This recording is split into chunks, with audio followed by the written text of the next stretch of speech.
For this video, I received a box containing some very interesting 3D printed bits. And as I began to look over all of these bits, at first I was a little bit overwhelmed, but then I had this really wild idea. It's, as always, lore-wise, absolutely out there, but I think it'll be very interesting. So let's kitbash some Obsidian Marauders.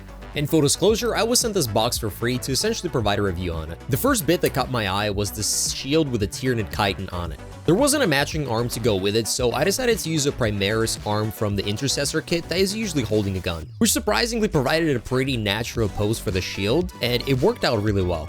And as I was looking over the bits, I found this really cool Tyranid shoulder pad that I think matched the shield really well. I think they're essentially part of a set. And from first impression of these bits, the quality seems really nice.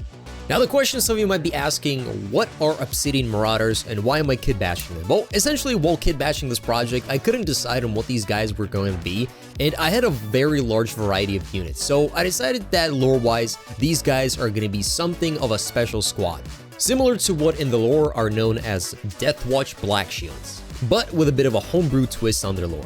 But more on that later. And with that, the first unit was done. For the second unit, I started off by grabbing this arm that had a very natural pose to it, and I got rid of the bolter pistol. However, I was incredibly indecisive as to what I actually wanted this hand to hold, so I decided to try on a bunch of different bits and see if something just had a very innate natural look to what this model could actually be. And I'm not even sure what this bit is, but I landed on this really cool hammer that had a very cool Black Templar feel to it.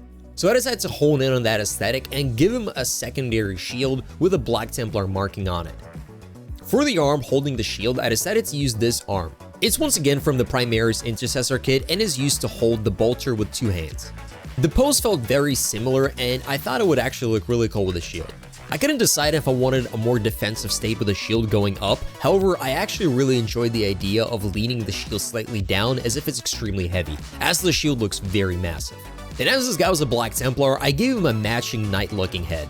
And for the shoulder pad, going for the ones from the Intercessor kit, I reached back into the bits box and tried to find something that would work for the next one, which was when I landed on this really cool jump pack. And for some reason, when I think of jump packs, I think of Blood Angels, so that's what this guy's backstory is gonna be. For his first arm, I decided to use this Assault Intercessor sword that I think would match the aesthetic really well.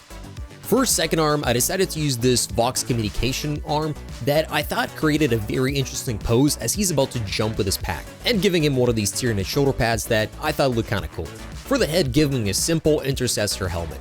And for anyone interested, here's all the bits that are actually in this box. I'll add more details to the description for those interested. However, I remembered I had another broken Eradicator, so let's make another Space Wolf. However, this time I'm gonna take him in a different direction entirely. Instead of being this sort of like Wolf Lord Captain, I'm gonna transform him into a Wolf Rune Priest.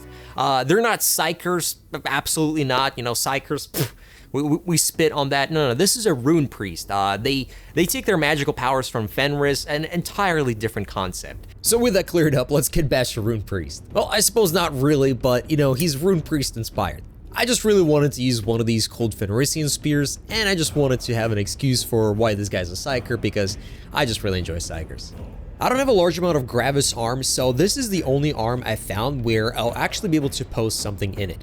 And in the second arm, this guy's holding a massive bolter because, you know, Space Wolves. I tried a few different variations on the pose with a spear, and none of them exactly looked natural for what I would imagine a spear holding pose would be. So I did my best to reposition the arm even though it was designed to be in a very specific way, and I moved on to trying some of these Fenrisian shoulder pads that I thought would just take my mind off of it and let me reset mentally. I also contemplated using some of those hammers, but I was really set on the spear, which was when I found this other spear that had a bit more of a primitive look to it that I kind of really enjoyed, which was when I had the idea to make this guy a Rune Priest, as the position of the spear matched more of a staff than a typical spear that you would throw. And for the head, I just used one of the heavy Intercessor helmets, and this guy actually ended up being my favorite one of them all. For the paint job, I decided to go for the very unique idea of painting their armor black, because, you know, Blackshields, yeah.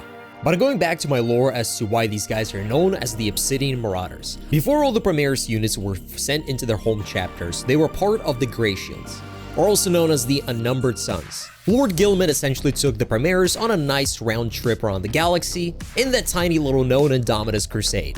After which, the Primaris were sent into the representative chapters from which their gene seed originated, or some of them were put into their successor chapters. However, the idea I had is that some of these Primaris were so used to working with other chapters that their tactics revolved entirely around that. When they found themselves in their home chapters, they did not exactly blend in well, as their tactics were really honed in into that perspective, which is when Guilliman created the Obsidian Marauders. Similar to how Blackshields are Space Marines that left their chapter for an unknown reason. So the idea for these guys is quite similar, however a little bit less dramatic, that sometimes perhaps a chapter can send essentially some of the Primaris into the Obsidian Marauders. Similar to how chapters sometimes send Space Marines into Deathwatch. For these particular Obsidian Marauders, I'm imagining they're a very specialized group that is currently invading a Space Hulk. For the paint scheme, I just went with something very similar that I think if I want to do more units in the future will be quite easily to repeat. For the spear, I actually had originally the intention of leaving it black, as if it's a black obsidian, which was also where I had the idea for the name. However, given the quite dark scheme of the model, I thought doing something brighter would actually make it much more interesting. So I went with the idea that it's currently empowering the staff with the Psyker powers, and as a result, it's glowing in this very blue, frozen theme. However, when dormant, it turns back into black obsidian. But I did decide to paint it as more of an icicle look to it that I thought was just a bit more interesting. And it was also a lot more fun to practice painting ice. If you happen to notice the spear actually change random directions throughout the video, I did drop it once, and unfortunately, no matter how many times I glued it, it kept falling off multiple times as I was too impatient to wait for the super glue to set. For the Aquila, my original intention was to actually leave it in this non-metallic metal, however, I just did not enjoy that at all, so I ended up applying a wash over it, and later I'll be painting it with gold. But for now, it's time to move on to the epic base. As I mentioned that the models were quite dull in their color scheme, I decided to have a really interesting bright looking base that will have a much more interesting narrative behind it. The Space Hulk they're invading has been possessed by Tyranids for quite some time. As a result, there's this weird Tyranid goo all over the floor. When the Space Wolf Rune Priest activated his staff, it began to resonate around him. Unfortunately, once again, I was extremely impatient, so when I started to apply this liquid effect, it started to blend in all of the paint and all of the previous details that I ended up drawing on the base. However, it honestly turned out not that bad, and it still had the very weird alien Tyranid look that I wanted the bases to have. I also ended up adding a lot of these red details that I thought would make the model pop even more.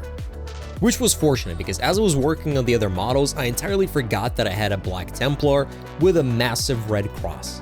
And after finishing the cross, I decided the Obsidian Marauders will need some mark to distinguish them. My freehand skill is quite limited, so I decided to go for something very simple, which ended up being just 3 lines with a 4th line going through them. I didn't have a specific idea for it, it just seemed like something that's very easy to paint, which was then that I actually ended up deciding that every single unit will have this on their shoulder and their knee pad. I think if you're coming up with a chapter symbol, it's quite important to think of something that you can see yourself doing across a large amount of units, just in case you end up really liking the idea and you want to expand on it. For all the Tyranid parts, I started off by using the exact same purple as the base, but then adding a tiny amount of red into it, as well as adding in a tiny amount of white, which ended up creating this very interesting pink effect. And I actually expected this pink to make the model pop quite a bit, however for some reason as I began applying it to all of the Tyranid parts, it somehow felt quite dull even though it's a very bright toxic color. Which was when I had the idea to add a little bit of orange onto the details and go for this semi-synthwave look. I think this was a fantastic decision as the orange just made the Tyranid parts pop, and more importantly, it made the Space Marine armor details stand out even more. In fact, I enjoyed this process so much, I ended up painting a whole Tyranid just in the exact same color scheme because I thought it was really cool. There should be YouTube shorts showcasing that exact process. I then ended up mixing a little bit of gold for the Aquila, and with that, the Obsidian Marauders were finally finished.